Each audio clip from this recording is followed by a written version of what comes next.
الحمدللہ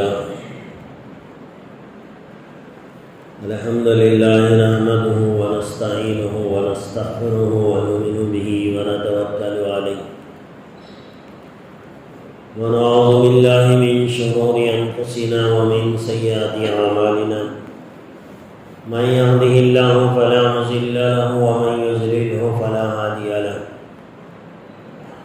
ونشهد ان لا اله الا الله وحده لا شريك له ونشهد ان سيدنا مولانا محمدا عبده ورسوله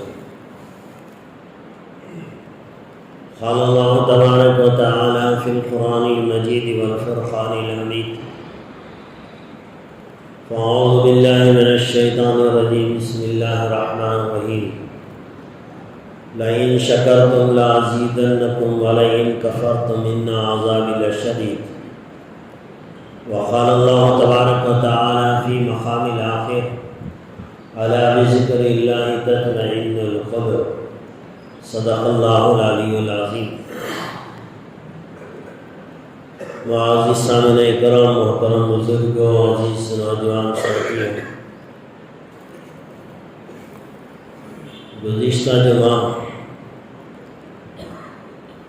4 باتیں جو اللہ کے رسول صلی اللہ علیہ وسلم نے بیان فرمائی تھی کہ انسان کو ہلاک کر دینے والے 4 بڑے گناہوں کا تذکرہ آپ کے سامنے کیا گیا۔ اس سے پہلے حضرت نوح علیہ السلام نے اپنے آخری وقت میں اپنے بچوں کو 4 باتوں کی وصیت فرمائی تھی۔ اس کے تعلق سے کچھ باتیں آپ کے سامنے آئیں۔ آج کے اس جمعہ کے اندر بھی ایسے ہی کچھ 4 باتوں کا تذکرہ میں آپ کے سامنے کرنے جا رہا ہوں۔ ایک حدیث میں اللہ کے رسول صلی اللہ علیہ وسلم نے ارشاد فرمایا کہ کامیاب انسان، خوش نصیب انسان، دنیا کے اعتبار سے بھی اور آخرت کے اعتبار سے بھی کون انسان ہے جسے خوش نصیب کہا جائے؟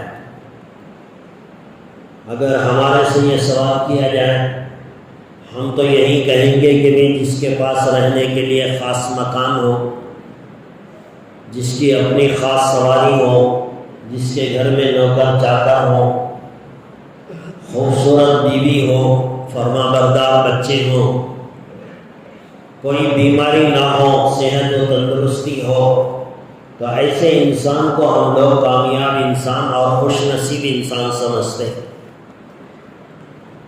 لیکن اللہ کے رسول صلی اللہ علیہ وسلم نے ارشاد فرمایا کہ خوش نصیب انسان وہ ہے جس کو 4 باتیں نصیب ہو جائیں، یعنی دنیا کے اندر کسی انسان کو یہ 4 باتیں مل جائیں، 4 چیزیں مل جائیں، تو اللہ کے رسول صلی اللہ علیہ وسلم کہہ رہے ہیں کہ یہ دنیا کا سب سے زیادہ خوش نصیب انسان ہے۔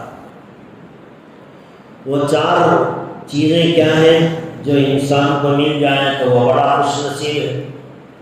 ہو سکتا ہے ہم میں سے کچھ لوگوں کو کچھ باتیں ملی ہوں، کچھ نہ ملی ہوں، یا ہو سکتا ہے کہ 4 چیزیں اللہ تبارک و تعالیٰ نے ہم لوگوں کو دے رکھی ہوں، یا یہ بھی ہو سکتا ہے کہ 4 میں سے کوئی ایک چیز بھی ہماری زندگی میں نہ ہو۔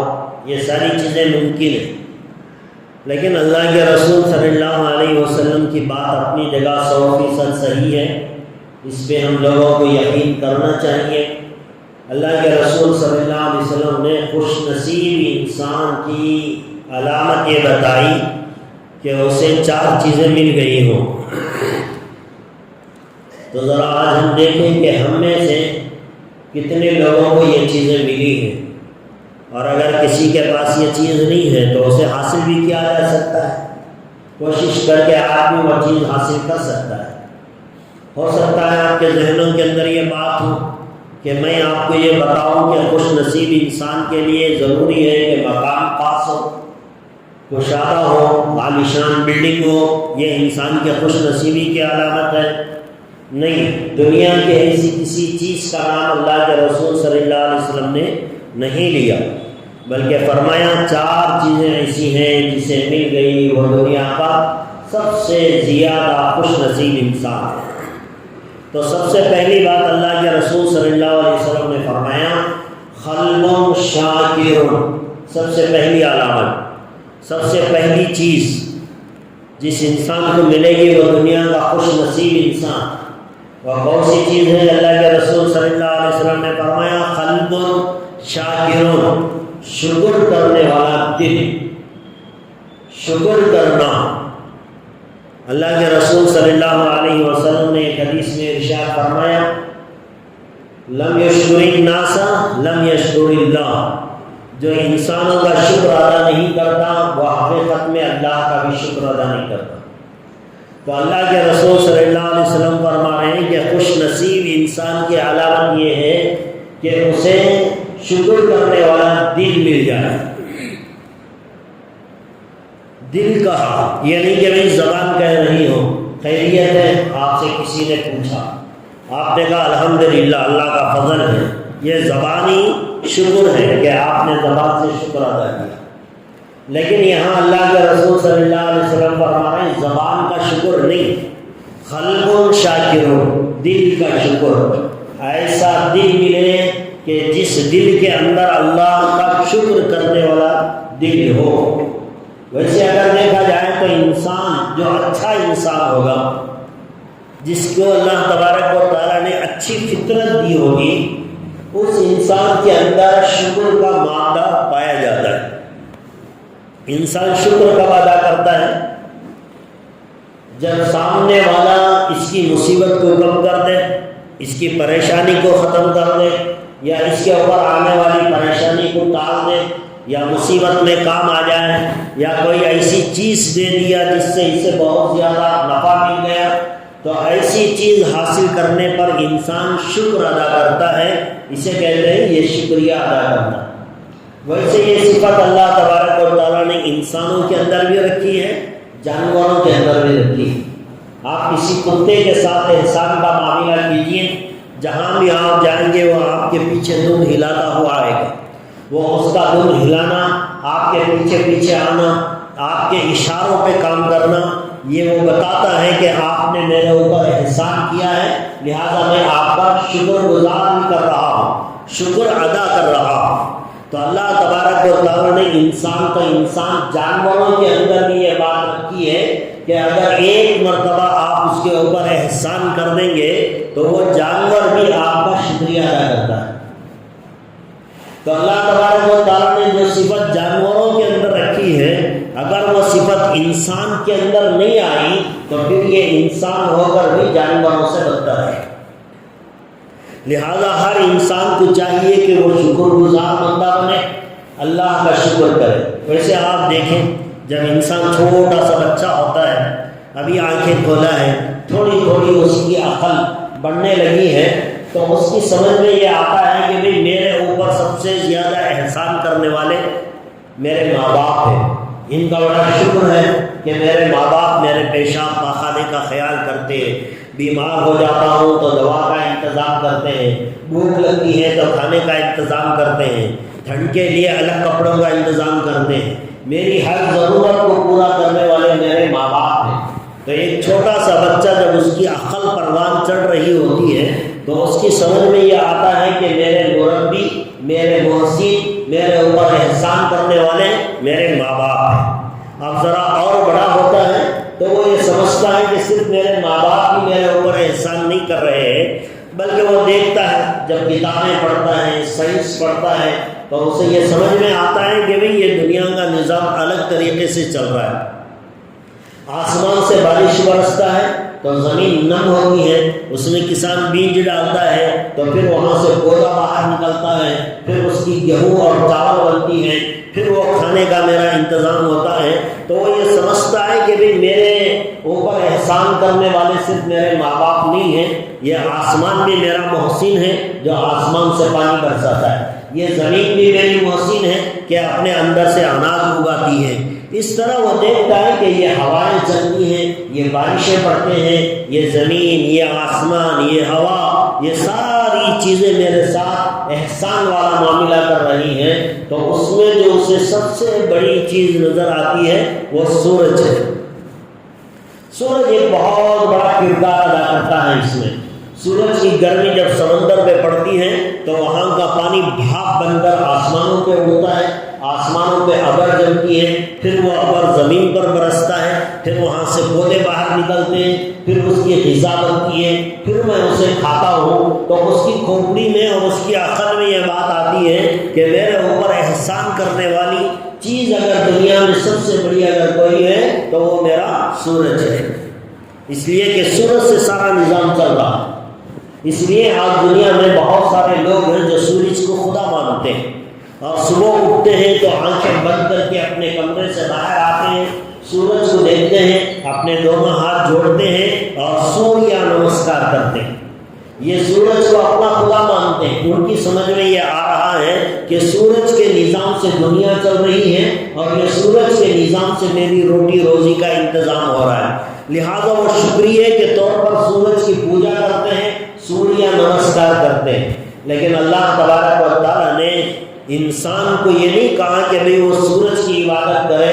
ایک مسلمان جو ہوتا ہے وہ یہ سمجھتا ہے جیسے ہوا، پانی، بارش، زمین، آسمان یہ سب اللہ کے بنائے ہوئے ہیں، تو ایسے ہی سورج بھی وہ خود بخود کام نہیں کرتا، سورج کا بنانے والا پروردگار ہے، اللہ رب العزت کی ذات ہے، وہ اپنے آپ سے نہیں چلتا، اللہ تبارک و تعالیٰ چلاتے ہیں، ایک جگہ سے نکالتے ہیں، دوسری جگہ ڈباتے ہیں، پھر دوسرے دن نکالتے ہیں، پھر شام میں ڈبوتے ہیں، تو یہ سورج بھی کسی کے اشارے پہ کام کرتا ہے۔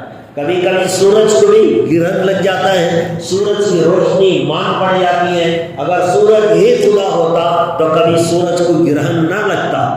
اللہ تبارک و تعالیٰ نے بتایا کہ دیکھو یہ سورج بھی میرا تابع ہے، تو آخر میں جا کر انسان کی عقل یہ کہتی ہے کہ سورج کا بنانے والا سب سے بڑا ہے، جس نے سورج کو بھی پیدا کیا ہے۔ حضرت ابراہیم علیہ السلام جب خدا کو تلاش کر رہے تھے بچپن میں، انہوں نے دیکھا کہ لوگ بتوں کی عبادت کرتے ہیں، پتھروں کو پوجتے ہیں، مورتیوں کی عبادت کرتے ہیں۔ حضرت ابراہیم علیہ السلام نے کہا کہ بھئی یہ تو انسان خود بناتا ہے، یہ نہ ہماری بات سنتا ہے، نہ ہمارے چڑھاوے اسے چڑھتے ہیں، یہ نہ کوئی چیز کھاتا ہے، ہم اسے آواز دیں تو اس کا جواب نہیں دیتا۔ حضرت ابراہیم علیہ السلام نے سوچا یہ تو خدا نہیں ہو سکتا۔ آسمان پہ انہوں نے ستارے دیکھے تو انہوں نے کہا کہ شاید یہ رب ہو، اس لیے کہ یہ چمک رہا ہے۔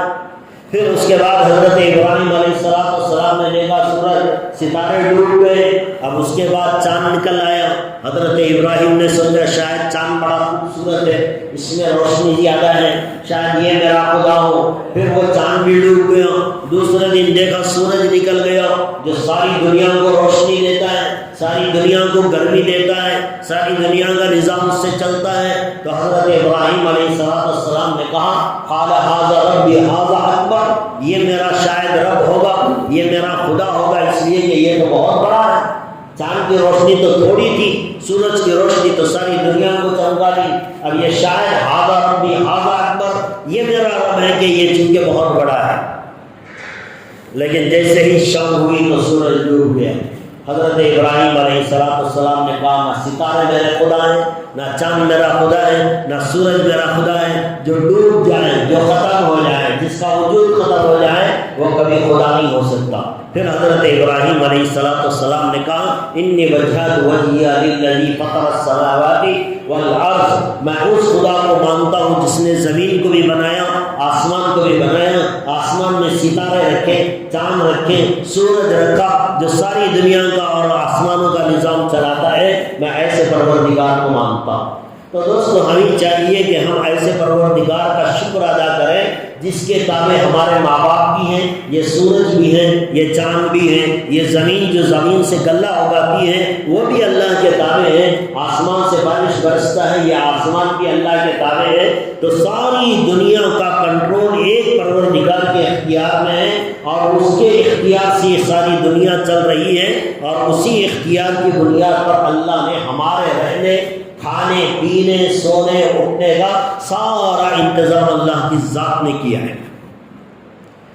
دنیا کے اندر ہم دیکھتے ہیں ہمارے اوپر کوئی احسان کرتے ہیں، میں نے مثال دیا آپ کو کہ کتے کو ایک مرتبہ آپ پانی پلا دیں، کوئی بھوکا کتا ہوگا آپ اسے ایک مرتبہ کھانا کھلا دیں، وہ کتا زندگی بھر آپ کا احسان مند رہے گا، وہ آپ کا شکر ادا کرے گا، آپ کے اشاروں پر کام کرے گا۔ اللہ رب العزت کی ذات ہے جو پیدا ہونے سے پہلے سے ہماری روٹی روزی کا انتظام کر رہا ہے۔ جب ایک بچہ ماں کے پیٹ میں ہوتا ہے، جب یہ کوئی نظام نہیں ہوتا، اللہ تبارک و تعالیٰ ماں کے پیٹ میں بچے کو بنا رہے ہوتے ہیں۔ ماں باپ کا اس میں کوئی دخل نہیں ہے، وہ اللہ ہی کی ذات ہے جس نے ہمارا جسم ہماری ماں کے پیٹوں میں بنایا، تین اندھیروں میں بنایا۔ ہاں، ہماری ماں اس وقت کے اوپر اپنے کام میں مشغول تھی، اس کا کھانا، اس کا پینا، اس کا گھر کا کام و کاج جو وہ کرنا ہے وہ کر رہی تھی، لیکن اللہ تبارک و تعالیٰ نے ماں کے پیٹ کے اندر ہمارا ڈیزائن بنایا، ہمارا چہرہ بنایا، ہماری پیشانی بنائی، اس کے اندر خوبصورت آنکھیں اللہ رب العزت نے رکھی، ہماری ناک بنائی، ہمارے ناخن بنائے، ہمارے سر کے بال بنائے، ہمارے جسم کا ایک ایک عضو اللہ تبارک و تعالیٰ نے بنایا۔ یہ سارے کا سارا بنانے والا ایک اللہ رب العزت ہے۔ دنیا کے اندر آ گئے، دنیا میں بچہ جیسے ہی پیدا ہوا، اللہ تبارک و تعالیٰ نے اس کے رزق کا انتظام اس کی ماں کے سینے کے اندر رکھ دیا۔ ابھی بچہ پیدا ہوا، اس کی روٹی روزی کا انتظام اللہ تبارک و تعالیٰ نے کر دیا۔ اب جیسے جیسے اس کی عمر اور ضرورتیں بڑھتی گئی، اللہ تبارک و تعالیٰ نے اس کی ہر ضرورت کو پورا کرتے چلا آ رہا ہے، اور آج تک ہماری جو بھی چیزیں پوری ہوئی وہ صرف اللہ کے فضل سے ہوئی۔ جو بھی ضرورت ہماری، رات میں انسان سوتا ہے، صبح میں اٹھتا ہے، یہ اللہ کا احسان ہے کہ رات میں نیند آ جانا یہ اللہ کا احسان ہے، رات میں سو کر صبح میں اٹھ جانا یہ اللہ کا احسان ہے۔ اسی لیے اللہ کے رسول صلی اللہ علیہ وسلم نے دعائیں سکھائی، فرمایا کہ بھائی جب رات کو سو تو اللہ کا نام لے کر سو، جب صبح میں آنکھ کھلے تو اللہ کا شکر ادا کرو۔ الحمدللہ الذی احیانا بعد ما اماتنا والیہ النشور۔ اے پاک پروردگار، اے اللہ تیرے لیے شکر ہے، تیرے لیے تعریفیں ہیں جو مجھے رات کو، جو کہ میں موت کی سی حالت میں ہو گیا تھا، دوبارہ تو نے مجھے زندگی دی ہے۔ اتنے سال ہو گئے، کسی کی عمر 40 سال، 50 سال، 65 سال، 70 80 سال ہو گئے۔ ان 70 80 سالوں میں کتنی راتیں آئی ہوگی، کتنی صبح ہوئی ہوگی، جتنی مرتبہ آپ نے سویا، صبح میں آنکھ کھولی، یہ اللہ کا فضل تھا۔ کتنے لوگ صبح کا سورج تو دیکھتے ہیں، لیکن شام کا سورج ڈوبنے سے پہلے ان کا سورج ڈوب جاتا ہے، وہ خبر کے گڑھے میں چلے جاتے ہیں۔ لیکن اللہ نے روزانہ اتنی زندگی ہم لوگوں کو دی ہے، سال کے 365 دن ہیں، اس طرح ہماری عمر آج 40 سال، 50 سال، 60 سال گزر گئی۔ ہم نے اتنے دن جو زندگی گزارے وہ اللہ تبارک و تعالیٰ کا احسان ہے۔ زندگی میں کتنی مرتبہ ہم لوگوں نے بیماری کا منہ دیکھا، بخار آئی، سر میں درد آیا، پیٹ میں درد آیا، پتہ نہیں کتنی مرتبہ کتنی بیماریوں نے ہمارے اوپر حملہ کیا، اس کے بعد صحت و تندرستی ملی، وہ اللہ کا فضل ہے۔ کرونا کے 2 پیریڈ گزر گئے، فرسٹ ایشو ختم ہو گیا، سیکنڈ ویو بھی ختم ہو گیا، اب تھرڈ ویو سامنے آنے والا ہے۔ اب کتنے لوگ ہمارے اپنے تھے، جان پہچان کے لوگ تھے، ہمارے قریبی تھے، ہمارے خاندان کے تھے، کرونا آیا، بعض لوگوں نے فرسٹ ویو میں دنیا سے چلے گئے، بعض لوگ سیکنڈ ویو میں چلے گئے۔ اب اگر ہم نے فرسٹ میں بھی بچا لیا، سیکنڈ میں بھی بچا لیا، اور آج تک اگر ہم زندہ ہیں تو یہ اللہ کا فضل ہے، یہ اللہ کی مہربانی ہے، اللہ ہی بچایا ہے۔ اب تھرڈ ویو شروع ہو رہا ہے، اس کے اندر اگر بچیں گے تو سوائے اللہ کی ذات کے اور کوئی بچانے والا نہیں ہے۔ یہ سب اللہ کا کرم ہے، کتنا احسان، کتنے فضل، کتنی مہربانیاں اللہ کی۔ اسی لیے اللہ تبارک و تعالیٰ نے قرآن کریم میں ارشاد فرمایا، وَإِن تَعُدُّوا نِعْمَتَ اللَّهِ لَا تُحْصُوهَا۔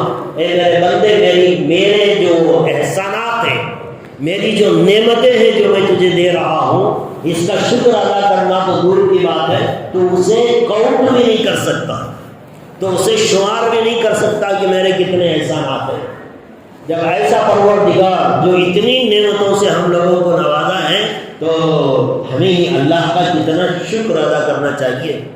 قدم پہ صبح اٹھتے ہیں، آنکھ کھلتی ہے، اللہ کا شکر ادا کریں، اللہ تیرا شکر ہے، تو نے دوبارہ زندگی دے دی۔ کتنے لوگ رات کو سوئے تو صبح میں نہیں اٹھے، ان کا جنازہ اٹھانا پڑا، ان کا اعلان کروانا پڑا، لوگ آ کر 4 آدمی مل کر میت کو اٹھائے گئے۔ کیا ہوا بھائی؟ رات میں سوئے، صبح میں اٹھے نہیں۔ اللہ روزانہ اٹھا، یہ اللہ کا فضل ہے، اس کی تو کتنے احسانات ہیں. ایک انسان صبح اٹھتا ہے، گن تو نہیں سکتے آدمی، لیکن تھوڑا بہت احساس تو انسان کو ہونا چاہیے کہ اللہ نے ہم لوگوں کو کتنی نعمتوں سے نوازا. کتنے لوگ ہیں جن کا پیشاب بند ہو جاتا ہے، کڈنیاں خراب ہو جاتی ہیں. ڈاکٹر کہتا ہے کہ بھائی دن میں 1 گھونٹ پانی پینا ہے. ڈائیالسس کرنے والے جن کی کڈنیاں فیل ہو جاتی ہیں، ذرا آپ ان سے پوچھ کے دیکھیں کیا ڈاکٹر کہتا ہے پانی بہت کم پینا ہے. 1 گھونٹ کا حساب ڈاکٹر کہتا ہے کہ دن میں تمہیں 1 گلاس پانی پینا ہے، 1 گلاس یا آدھا گلاس پانی پینا ہے. اس سے زیادہ پئیں گے آپ کو تکلیف ہوگی. کیوں بھائی؟ آپ کی کڈنیاں کام نہیں کر رہی ہیں. ارے بھائی ایک آدمی کو ایک ڈاکٹر کہہ رہا ہے پانی پینے پر پابندی لگا دی، کہاں اتنا، اس سے زیادہ پانی نہیں پی سکتے. اور بعض لوگوں کو کہتا ہے ہفتے میں 1 باٹل پانی پینا ہے، ہفتے میں 1 باٹل، اس سے زیادہ نہیں پی سکتے. لیکن اللہ نے ہماری کڈنیوں کو صحیح سالم رکھا ہے. روزانہ 6 لیٹر پانی پیتے ہیں، پیشاب کر دیتے ہیں. یہ کیا اللہ کا احسان نہیں ہے؟ کیا یہ اللہ کا فضل نہیں ہے؟ اللہ کی مہربانی نہیں ہے؟ اور کتنے نعمتیں گنائیں. اللہ تبارک و تعالیٰ نے جب انسان کو پانی پینے کے لیے دیا، پھر پیشاب کرا دیا.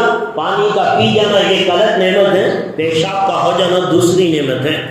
انسان کھانا کھاتا ہے، یہ اللہ کی نعمت ہے. اللہ نے الگ قسم کے غذائیں انسان کو کھلایا اور پھر اسے اندر پیٹ میں جانے کے بعد اسے پاخانہ بنا کر باہر نکال دیتا ہے. یہ بھی اللہ کا احسان ہے، یہ بھی اللہ کی مہربانی ہے. کتنے لوگ ہیں جن کو اللہ تبارک و تعالیٰ نے سیمپلز دکھایا کہ بھائی کسی کو پائلس ہو جاتا ہے. ان سے ذرا آپ پوچھیں کہ صبح میں واش روم جانے میں ان کو کتنی پریشانی ہوتی ہے، کتنی تکلیف ہوتی ہے. ایک مرتبہ واش روم جا کر آتے ہیں، آدھا دن سنبھالنا پڑتا ہے ان کو، درد و تکلیف کو. لیکن آپ روزانہ کھا رہے، روزانہ صبح میں جاتے ہیں، اپنی حاجت پوری کر کے باہر نکل آتے ہیں. کیا یہ اللہ کا احسان نہیں؟ اللہ کے رسول صلی اللہ علیہ وسلم نے اسی لیے دعا سکھائی، جب اٹھو تو کہا الحمدللہ الذی. جب بیت الخلاء کو جاؤ، استنجا کر لیا، پیشاب پاخانہ صحیح ڈھنگ سے ہو گیا، آپ باہر آ رہے ہو، دعا پڑھو الحمدللہ الذی اذھب عنی الاذى وعافانی. پاک ہے وہ پروردگار، تعریف اس رب کے لیے جس نے میرے جسم سے میری تکلیف دینے والی چیزوں کو آسانی کے ساتھ باہر نکال دیا. یہ دعائیں آج سے 1400 سال پہلے میرے نبی نے سکھائی تھی. آج پائلس کے پیشنٹ کو معلوم ہوتا ہے کہ واش روم جا کے آنا بغیر تکلیف کے جو اتنی زندگی میں ہم نے ٹائلٹ کیا ہے، یہ اللہ کا کتنا بڑا احسان ہے. اور ایسی کتنی نعمتیں شمار کرو گے، زندگی ختم ہو جائے گی نعمتیں لکھتے لکھتے، لیکن نعمتیں اللہ کی ختم نہیں ہوتی. اتنی نعمتوں سے اللہ تبارک و تعالیٰ نے ہم لوگوں کو نوازا ہے. اسی لیے اللہ کے رسول صلی اللہ علیہ وسلم نے فرمایا خوش نصیب انسان وہ ہے جسے قلب شاکرین، شکر کرنے والا دل. یہ نہیں کہ زبان سے خیریت کہ ہاں اللہ کا فضل، یہ نہیں، خیریت الحمدللہ یہ نہیں، دل گواہی دے، دل سے نکلے اللہ کا شکر. دل کہے کہ واقعی اللہ تیرا شکر ہے. دل چاہیے، دل زبان سے نہیں. ورنہ آدمیوں کو، بعض لوگوں کو دیکھا گیا سامنے زبان سے تو کہتے ہیں اللہ کا فضل ہے، پیچھے اللہ کی نہیں ملنے والی نعمتوں کے شکوے کرتے ہیں، گلے کرتے ہیں، اللہ کے اوپر آبجیکشن کرتے ہیں. یہ بات اچھی طرح ذہن میں رکھ لیں، اگر کوئی چیز اللہ دے تو وہ صحیح ہے. اگر اللہ نے کسی چیز کو آپ سے روک لیا، ایک تو یہ کہ ساری دنیا مل کر اسے دے نہیں سکتی، ایک تو یہ بات ہے، اور دوسری بات آپ اسے حد درمی سے حاصل نہیں کر سکتے.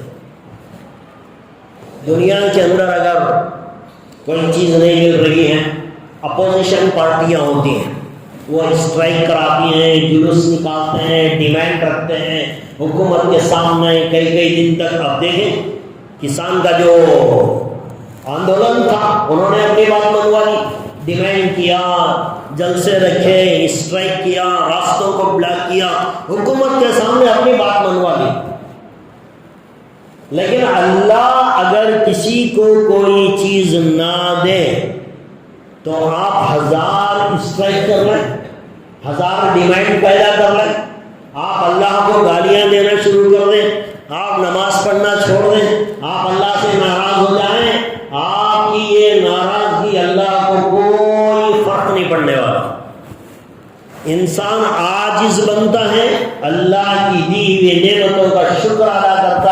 تو اللہ دیتے ہیں، کوئی ناشکری کرتا ہے تو اللہ نعمتوں کو چھین لیتے ہیں۔ قرآن کریم میں اللہ تبارک و تعالیٰ نے فرمایا لئن شکرتم لازیدنکم ولئن کفرتم ان عذابی لشدید۔ اللہ تبارک و تعالیٰ فرمایا جو میری نعمت کا شکر ادا کرے گا میں اسے اور نعمتیں دوں گا۔ اللہ کی نعمتوں کو حاصل کرنے کا ایک راستہ ہے، جو نعمتیں ملی اس کا شکر کرتے رہو۔ یہ راستہ ہے اللہ کی نعمتوں میں اضافہ کرنے کا۔ وَلَئِن كَفَرْتُمْ، اگر تم میری نعمتوں کا شکر ادا نہیں کرو گے، ان عذابی لشدید، یہ تمہیں نعمتیں چھین لوں گا اور آخرت میں دردناک عذاب دوں گا۔ تو ہمارے پاس کوئی راستہ نہیں ہے، ہم کوئی ڈیمانڈ نہیں کر سکتے، ہم کوئی اپوزیشن پارٹی نہیں ہے اللہ کی کہ ابھی مجھے یہ نہیں ملا، میں ناراض ہو گیا، میرے بچے کا انتقال ہو گیا، میں اللہ سے ناراض ہو گیا، مجھے ڈیوٹی نہیں ملی، میں اللہ سے ناراض ہو گیا، میرا بچہ بیمار ہو گیا، میں اللہ کو برا بھلا کہنا شروع کر دیا۔ یہ اللہ کے یہاں نہیں چلے گا، یہ نہیں چلے گا۔ اس سے اللہ تبارک و تعالیٰ کوئی متاثر ہونے والے نہیں ہے۔ اللہ کوئی انسانوں کی طرح حکومت چلانے والی ذات نہیں ہے، وہ ساری دنیا سے بے نیاز ہے۔ اسے ساری دنیا کے انسان، فرشتے، جنات پورے ایک سب کھڑے ہو جائیں اور پورے کے پورے مخالفت پر اتر آئے، اللہ کا ایک درجہ بھی یا اللہ کی شان میں ایک رائی کے دانے کے برابر بھی کمی نہیں لا سکتے۔ اللہ بے نیاز ہے، اللہ الصمد۔ اللہ کہتا مجھے تمہاری عبادتوں کی ضرورت نہیں ہے، تم سارے کے سارے نافرمان بن جاؤ، مجھے کوئی فرق نہیں پڑنے والا۔ تو اللہ کی نعمتیں حاصل کرنے کے لیے جو نعمتیں پہلے ملی ہیں اس کا شکر ادا کریں۔ تو پہلی چیز اللہ کے رسول صلی اللہ علیہ وسلم نے فرمایا کہ قلب شاکر، شکر کرنے والا دل۔ آج ہماری حالت یہ ہے کہ نعمت ملتی ہے تو اتنا شکر ادا نہیں ہوتا، چھن جاتی ہے تو پھر واویلا مچاتے۔ کتنے لوگ ہیں جب بچہ بیمار پڑ جاتا ہے لوگ کہتے ہیں میرا ہی بچہ ملا تھا اللہ کو، میری ہی بیوی ملی تھی، میرا ہی ہونا تھا، میرے ہی ساتھ یہ پریشانی آ رہی تھی۔ یہ جب انسان زبان سے شکوہ کرتا ہے تو اس سے نعمتیں آنے کے بجائے آئی ہوئی نعمتیں بھی ختم ہو جاتی ہیں۔ شکوے چھوڑو، اللہ کا شکر ادا کرو۔ ٹھوکر لگی، زخم آیا، پیشانی پہ چوٹ لگی، ہاتھ پہ چوٹ لگی، اللہ کا شکر ہے، اللہ تیرا شکر ہے آنکھ نہیں پھوٹی میری، اللہ تیرا شکر ہے میرا پیر فریکچر نہیں ہوا ہے، صرف زخم آیا ہے، چھوٹا سا کم ہو جائے گا۔ تو آدمی جب اللہ کی نعمتوں کو شکر ادا کرے گا تو اللہ تبارک و تعالیٰ اور دے دے، اور جب ناشکری کرتا ہے تو اللہ اور نعمتوں کو چھین لیتے۔ تو خوش نصیب انسان کی پہلی پہچان یہ کہ قلب شاکر، شکر ادا کرنے والا دل۔ اور دوسری چیز اللہ کے رسول صلی اللہ علیہ وسلم نے فرمایا لسان ذاکر، ذکر کرنے والی زبان۔ یہ خوش نصیب انسان کی علامتیں بیان کر رہا ہوں میں۔ آپ جو سمجھ رہے ہیں نا، جس کی بلڈنگ اچھی ہے، آپ کی نظر میں سکتے ہیں کہ بھئی یہ انسان بڑا اچھا ہے، اس کا گھر بڑا خوبصورت ہے، ہو سکتا ہے یہ خوش نصیب انسان کبھی اس کے گھر میں گھس کر دیکھیں، کبھی اس کے رات کی تنہائی کو دیکھیں، کبھی اس کے ٹینشنوں کو دیکھیں۔ دیکھنے میں گھر خوبصورت ہے، زندگی عذاب بنی ہوئی ہے۔ اسی لیے اللہ کے رسول صلی اللہ علیہ وسلم نے فرمایا نہ مقام خوش نصیبی کی علامت، نہ پیسے، نہ دنیا کی دولت، نہ خوبصورت بیوی، نہیں، یہ سب چیزیں خوش نصیبی کی علامت نہیں۔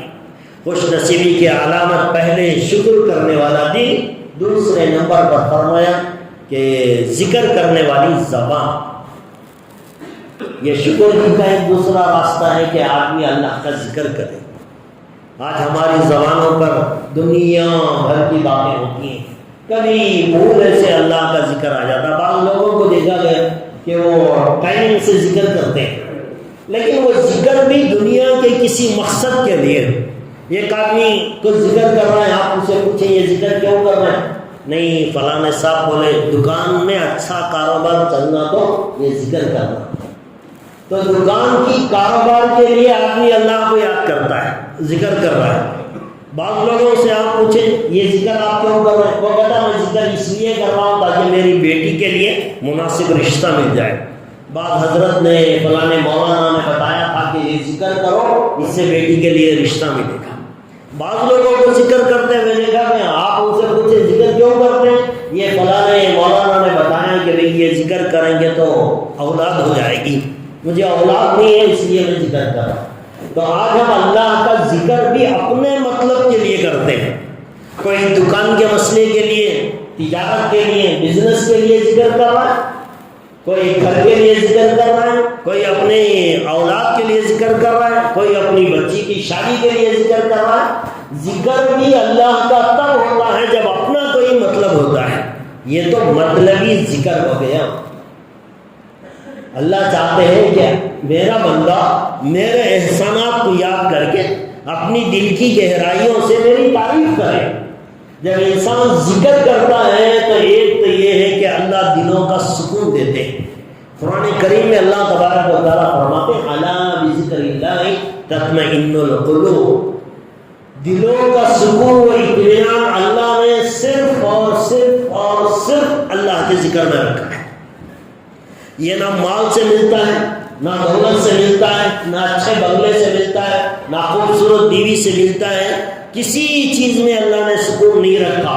اور یہ اگر کوئی سکون مل بھی جاتا ہے تو یہ ٹیمپرری ہے، دائمی سکون اگر چاہتے ہیں تو اللہ کہتا ہے الا بذکر اللہ تطمئن القلوب، تمہارے دلوں کا اطمینان اور سکون اللہ کے ذکر کے اندر ہے۔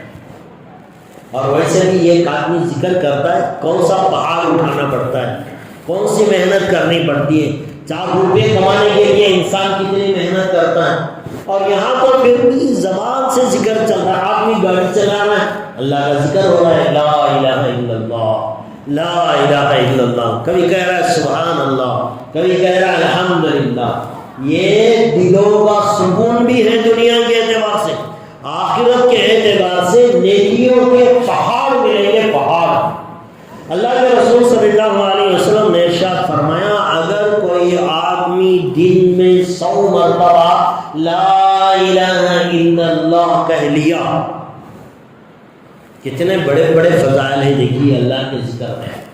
اللہ کے رسول صلی اللہ علیہ وسلم نے فرمایا اگر کوئی آدمی دن میں 100 مرتبہ لا الہ الا اللہ پڑھ لیا تو اس کے برابر کوئی نہیں پہنچ سکتا ثواب میں، اس کی نیکیاں اتنی بڑھ جائیں گی کہ اس کا مقابلہ کوئی دوسرا آدمی نہیں کر سکتا۔ ہاں ایک آدمی کر سکتا ہے جو اسی کلمے کو اس سے زیادہ پڑھا ہو، ورنہ دوسرا کوئی عمل کر کے اس کا مقابلہ نہیں کر سکتا۔ ایک حدیث میں اللہ کے رسول صلی اللہ علیہ وسلم نے فرمایا اگر کوئی آدمی 100 مرتبہ لا الہ الا اللہ پڑھ لے، زمین و آسمان کے درمیان کی جگہ پر اللہ تبارک و تعالیٰ ثواب سے بھر دیتے۔ کیا بگڑے گا ہمارا؟ کون سا خزانہ خالی ہو جائے گا؟ کون سی طاقت اس کے پیچھے لگ جائے گی؟ ارے چل رہے ہیں، اپنی گاڑی ہم چلا رہے ہیں، دکان میں بیٹھے بیکار میں فالتو باتوں میں وقت گزارنے کے بجائے اللہ کا ذکر کریں، دنیا کا کام کریں۔ گاڑی چلا رہا ہے آپ کی زبان کہہ رہی ہے لا الہ الا اللہ، لا الہ الا اللہ، آپ ذرا کر کے دیکھیں، دلوں میں وہ سکون ملے گا، وہ اطمینان ملے گا کہ آپ نے اس کا مزہ چکھا نہیں ہے۔ ذکر کا ایک الگ مزہ ہوتا ہے، ذکر کی ایک الگ لذت ہوتی ہے، اس کا ایک ٹیسٹ ہوتا ہے۔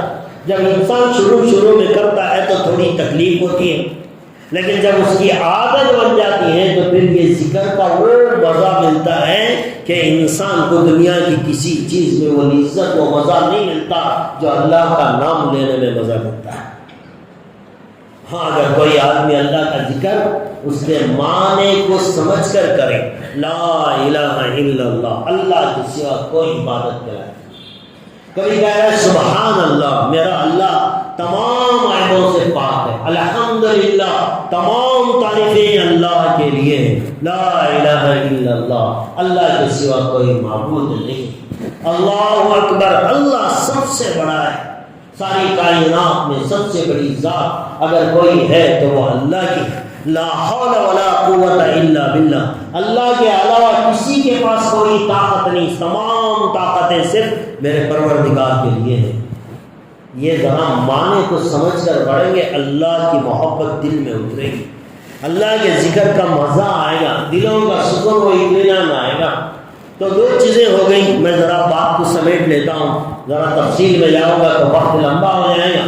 تو دو باتیں ہو گئیں، یہ دل سے شکر کرے، زبان سے ذکر کرے، اور تیسری چیز اللہ کے رسول صلی اللہ علیہ وسلم نے فرمایا صبر کرنے والا بدن، ہماری جو باڈی ہے، ہمارا جو جسم ہے، یہ صبر کرنا سیکھے، اس کے اوپر محنت ڈالے، اسے لڑکیوں کی طرح نازک نہ بنائیں، اتنا اسے مضبوط بنائیں کہ بھئی اگر کوئی آفت آتی ہے، کوئی بیماری آئی، کوئی پریشانی آئی، کوئی زخم ہو گیا، کوئی تکلیف آئی تو برداشت کر سکے۔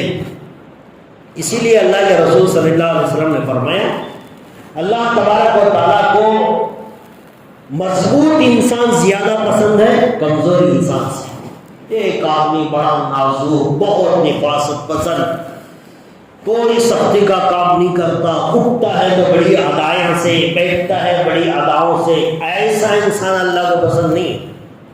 اللہ کے رسول صلی اللہ علیہ وسلم نے فرمایا اپنے جسم کو مضبوط بناؤ، طاقتور بناؤ، اور ابھی اچھا کھاؤ، اچھا پیو، اور اچھا اپنی باڈی کو بناؤ، مضبوط بناؤ، چھوٹی موٹی بیماری آئے تو وہ اسے فائٹ کر سکے۔ اب ساری دنیا کہہ رہی ہے کہ بھئی کرونا کا کوئی علاج نہیں، انسان کی خود ایبلٹی اتنی ہونی چاہیے کہ وہ آنے والے وائرس کا مقابلہ کر سکے۔ یہ بات تو اللہ کے رسول صلی اللہ علیہ وسلم نے 1400 سال پہلے بتائی کہ ایسا جسم بناؤ کہ کوئی بیماری، کوئی آفت آئے تو وہ اسے برداشت کر سکے۔ اتنی کم امیونٹی انسان کی، اتنا نازک، 4 قدم چل نہیں سکتا، کوئی مضبوط چیز اٹھا نہیں سکتا، کوئی کام نہیں کر سکتا، ایسا انسان اللہ کو پسند نہیں ہے۔ انگلی کٹ گئی، انگلی تھوڑی کوڑ کٹ گئی، تھوڑے سے چند قطرے خون کے باہر کیا نکلے، آدمی بے ہوش ہو گئے۔ ابھی انگلی کٹی ہے، وہ بھی تھوڑا سا بلیڈ سے، تھوڑا سا خون چند قطرے باہر نکلے دے گا، بے ہوش ہو گیا۔ اتنا نازک اور اتنا کمزور جسم کے بھئی اپنا خون دے کر بے ہوش ہو گئے۔ آج تو مسلمان کی حالت یہ ہے کہ وہ اپنے ہاتھ سے مرغی ذبح نہیں کر سکتا، نہیں ہوگا نا خون دے گا تو چکر آیا تو نہیں ہوگا میرے سے۔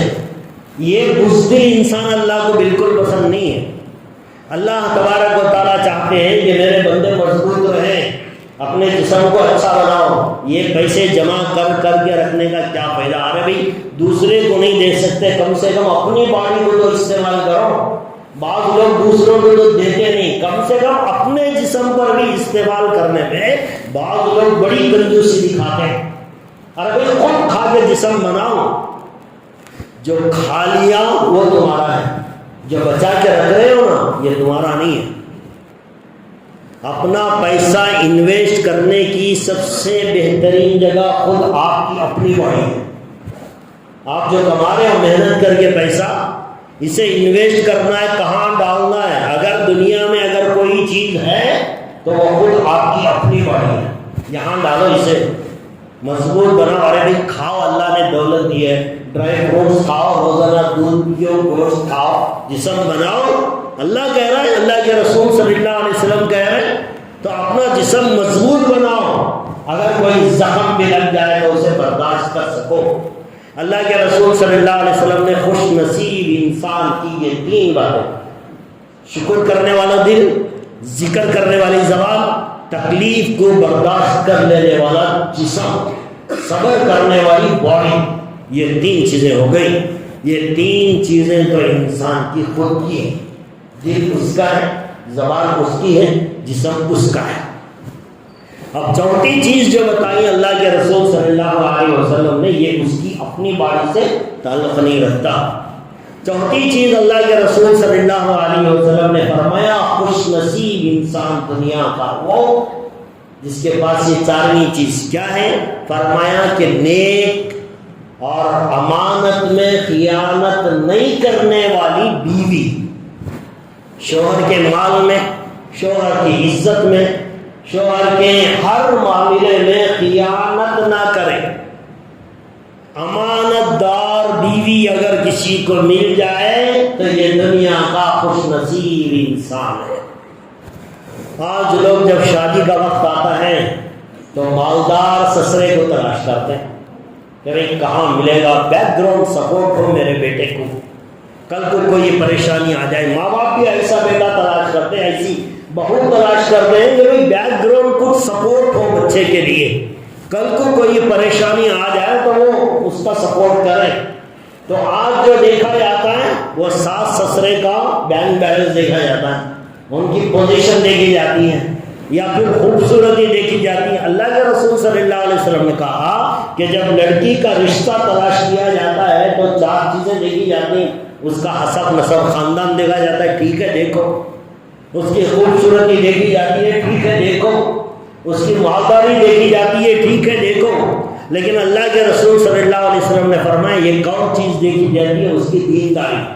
اور اللہ کے رسول صلی اللہ علیہ وسلم نے فرمایا دینداری کو ٹارگٹ بناؤ، دینداری کو فوکس کرو، دینداری کی بنیاد پر اپنا نکاح کرو، اپنی اولاد کا نکاح کرو، دنیا کا یہ خوش نصیب انسان ہوگا۔ مال کو دیکھ کر شادی کر لیا، خوبصورت لگ رہی تھی، کر لیا شادی۔ اب مال کو دیکھ کر جو شادی کیا وہ بھی پریشان، خوبصورتی کو دیکھ کر شادی کیا۔ خوبصورتی تو وہ ٹھہرنے والی چیز نہیں، 1000 بیوٹی پارلر جاؤ دن میں 10 مرتبہ، جو اصلی رنگ ہے وہ تو باہر پڑے گا۔ 1 بچہ ہو گیا، 2 بچے، 3 بچے، 2 بچے ہو گئے، خوبصورتی ڈھل گئی، بڑھاپا آ گیا۔ یہ تو جانے والی چیز ہے، مال بھی جانے والا ہے، خوبصورتی بھی جانے والی ہے۔ اگر انسان دینداری کی بنیاد پر اپنے بیٹے کے لیے بہو لائے گا، یا کوئی لڑکا اپنے لیے نیک دیندار کی بنیاد پر اپنی بیٹی کا اپنا نکاح کرے گا تو یہ دنیا کا خوش نصیب انسان ہے۔ ایسے کتنے واقعات ہمارے سامنے آتے ہیں، بڑا اچھا سمجھ کو حضرت کر لے گئے، انہیں ایسی کر کو ہمنا معلوم نہیں، بعد میں بچتا رہے۔ کیا کیا لیے تھے بھی؟ ہاں اتنے لاکھ دیے تھے جوڑے کے نام کو، گاڑی دیے تھے، خاص گھر دیے تھے، سب چیزیں ہیں۔ زندگی میں سکون اتنا ہے، ان کی گاڑی ہے، ان کا بنگلہ ہے، انہوں جو کیش دیے تھے وہ بھی ہے، ساری چیزیں ہیں، لیکن زندگی میں سکون نہیں ہے۔ اللہ کے رسول صلی اللہ علیہ وسلم نے فرمایا دینداری کو فوکس کرو، دینداری کو ٹارگٹ بناؤ، دینداری کے بیس پر تم اپنے بیٹے کا نکاح کرو۔ اگر کوئی نوجوان ہے تو وہ دینداری کے بیس پہ اپنا نکاح کرے، تب زندگی میں سکون آئے گا۔ تو اللہ کے رسول صلی اللہ علیہ وسلم نے 4تھی چیز خوش نصیب انسان، جسے نیک دیندار امانت دار بیوی ملے، جو شوہر کے کسی چیز میں بھی خیانت نہ کرے۔ شوہر کو پسند نہیں ہے فلانے سے بات نہیں کرنا، نہیں کرے، رشتہ دار ہے، دور کا رشتہ دار ہے، خالہ کا بیٹا ہے، ماموں کا بیٹا، پھپھو کا بیٹا، لیکن شوہر نے منع کیا کہ تم اس سے بات نہیں کر سکتے، نہیں کرے گی بیوی۔ رشتہ دار ہے لیکن شوہر کہتے نہیں کرنا ہے، نہیں کرے گی۔ اسی لیے احادیث میں شریعت کے احکامات یہ ہیں کہ بھئی بیوی اپنے جسم کے اعتبار سے بھی پوری اپنے شوہر کی ہے، اس میں خیانت نہیں کرے گی۔ اسی طرح اگر شوہر کا مال ہے تو اس میں بھی بیوی خیانت نہیں کر سکتی۔ بعض گھروں کا سسٹم الگ ہوتا ہے، بعض گھروں کے اندر یہ دیکھا گیا کہ منتری آتی ہے، طرح آفیشل گھروں میں یہ چیزیں چلتی ہیں۔ اب مہینہ آتا ہے تو ایک دم جو ہے مہینے کا پیمنٹ بیوی کے ہاتھ دے دیتے ہیں، لوگ یہ مہینے کا خرچ ہے 15,000 20,000، الگ الگ لوگ ہوتے ہیں۔ اب اس میں بیوی کے انڈر میں ہوتا ہے، بیوی کے ہینڈ پر ہوتا ہے پورے گھر کا 1 مہینے کا خرچ برداشت کرنا، چاول اس کے اختیار میں، ترکاری گوشت جو کچھ چیزیں ہوتی ہیں، شوہر نے 20,000 دے دیا، 15,000 دے دیا، یہ مہینے کا خرچ ہے، اس میں تم خرچ کر دو۔ اگر ایسا شوہر اپنی بیوی کو امانت کے طور پر 20-15,000 دے دیا اور ذمہ داری دے دیا، یہ لے لو جیسے چاہے استعمال کرو، مہینے تک تمہیں میرا سر نہیں کھانا، یہ بول کر اگر دے دیا ہے تو اب اگر بیوی اس میں سے بچا رہی ہے تو وہ کوئی مسئلہ نہیں ہے۔ اس لیے کہ شوہر دے دیا، اسے اختیار دے دیا کہ جیسے چاہے تم استعمال کر سکتی ہو۔ لیکن بعض گھروں کے اندر ایسا سسٹم سب گھر میں تو نہیں ہوتا۔ بعض گھروں میں شوہر یہ کرتا ہے کہ بھئی ہر چیز اپنے انڈر میں رکھتا ہے، اپنے ہاتھ میں رکھتا ہے، جو چیز کہاں وہ چیز لا کر دے دیا۔ ہر چیز شوہر اپنے طور سے لا کر بیوی کو دیتا ہے، لیکن کبھی کبھی شاپنگ کے لیے جانا ہے، کوئی چیز گھر کے لیے خریدنے کے لیے جانا ہے، شوہر نے اٹھا کر 5,000 روپے دے دیا، ہاں یہ لو، گھر کے لیے پردوں کی ضرورت ہے، کارپیٹ کی ضرورت ہے، پرانی چیزوں کی ضرورت ہے، یہ 5,000 دے دیا۔ 5,000 لے جا کر بیوی نے 4,000 کا آئٹم خریدا، 1,000 بچا لیے۔ اب یہ 1,000 جو بچا لیے بیوی کے لیے حرام ہے، یہ شوہر کے مال میں خیانت ہے، یہ جائز نہیں ہے بیوی کے لیے۔ اس لیے کہ شوہر سے انہوں نے 5,000 دیے، ہاں آ کر 4,000 کا حساب دے کر 1,000 واپس کر دے، پھر شوہر اگر اپنی طرف سے دے دے تو اپنے جیب خرچ کے لیے رکھ لو، تو یہ الگ بات ہے۔ ورنہ شوہر سے جھوٹ بول کر اس طرح اگر 1-2 روپے بھی بچائیں گے تو اس کی اسلام اجازت نہیں دیتا۔ نفیلی صدقہ خیرات کرنے کی بھی اسلام اجازت نہیں دیتا بیوی کو کہ وہ شوہر کے مال کو اس کی اجازت کے بغیر کسی فقیر کے ہاتھ میں دے دے، اجازت نہیں۔ کوئی فقیر آ گیا، شوہر کے جیب میں سے نوٹ نکالی 50 کا دے دیا، اجازت نہیں۔ یہ امانت میں خیانت ہے، پہلے اجازت لینی ہوگی، پھر شوہر کا مال اٹھا کر کسی غریب کے ہاتھ میں دینے کی اجازت ہے۔ تو اللہ کے رسول صلی اللہ علیہ وسلم نے فرمایا امانت میں خیانت نہ کرنے والی بیوی اگر کسی انسان کو مل جائے تو یہ دنیا کا خوش نصیب انسان ہے۔ تو اللہ کے رسول صلی اللہ علیہ وسلم نے 4 باتیں بتائی، اگر ہم میں نہیں ہیں تو اسے حاصل کریں۔ جن کی بیوی ہے وہ دوبارہ کوشش نہ کریں۔ بھائی جن کی شادیاں ہو گئی ہیں، آپ یہ کوشش نہ کریں کہ بھئی اب میں دوسری کو لاؤں گا، نیک دیکھ کر، پرہیزگار لا کر۔ پہلی بیوی کو کر تو لایا تھا، بڑی پریشانی ہے، اب حضرت بیان میں بولی نیک دیندار کو لے تو دنیا کا خوش نصیب انسان، دوسری کو لاؤں گا، دوسری لا کر دیکھیں زندگی جہنم سے بدتر بن جائے گی۔ پھر آپ ایسا نہ کریں، جن کی شادیاں نہیں ہوئی ہیں وہ اس بات کی کوشش کریں کہ وہ اچھی بیوی کو لائیں، جن کی ہو گئی وہ اپنی بیویوں کو درست کرنے کی کوشش کر لیں۔ باقی جو 3 چیزیں ہیں، شکر کرنے کی عادت ڈالیں، بات بات پہ شکر کریں۔ ایک نعمت ملی، اے اللہ تیرا شکر ہے، اردو میں کہیے، عربی میں بولنا ضروری نہیں ہے، لیکن آپ کے دل یہ بات گواہی دے رہا ہو کہ میرے اللہ کا شکر ہے۔ گھر سے باہر نکلے تھے، واپس گھر آیا، اے اللہ تیرا شکر ہے، صحیح سالم واپس گھر آ گیا۔ بنگلور کے لیے نکلے تھے، کوئی کام تھا، یہاں سے بس میں بیٹھے، بنگلور کے میجسٹک میں اترے، اے اللہ تیرا شکر ہے، سفر بڑا آسان سے گزر گیا۔ ہر بات پہ اللہ کا شکر، قدم پہ ہمیں اللہ کا شکر ادا کرنا ہے۔ تو شکر کرنے والا دل بنائیں، ذکر کرنے والی زبان بنائیں، اچھا کھا پی کر اپنے جسم کو مضبوط بنائیں۔ بیماریوں کا زمانہ چل رہا ہے، ہر بار نئی بیماریاں ہمارے سامنے آ رہے ہیں۔ کرونا ختم نہیں ہوا، یہ دوسرا اومیکرون ہمارے پاس آ رہا ہے، اور لوگ کہہ رہے ہیں کہ یہ اس سے بھی زیادہ خطرناک ہے۔ پتہ نہیں آنے والے دنوں میں کیا کچھ ہمیں دیکھنے کو ملے گا، لیکن جو حالات آئیں گے وہ اللہ کا، آپ اللہ کا شکر کریں، اللہ کا ذکر کریں، اپنے جسم کو مضبوط بنائیں، انشاءاللہ کوئی ہمارا کچھ نہیں بگاڑ سکے گا۔ جو کچھ فیصلے ہوتے ہیں وہ اللہ کی ذات سے ہوتے ہیں، وہی فیصلے کرنے والا، وہی بیماری دینے والا، وہی صحت دینے والا، سارا اختیار اسی کے ہاتھ میں ہے۔ لہٰذا ہم اسے منانے کی کوشش کر لیں۔ یہ 4 باتیں ہیں، اسے اپنی زندگی میں لانے کی کوشش کریں۔ اللہ تبارک و تعالیٰ سے دعا ہے اللہ مجھے بھی، آپ کو بھی، بلکہ ہر ایک مسلمان کو دنیا کا خوش نصیب انسانوں میں اللہ ہم سب کا شمار فرمائے، ہم سب کا خاتمہ ایمان پر فرمائے، آمین۔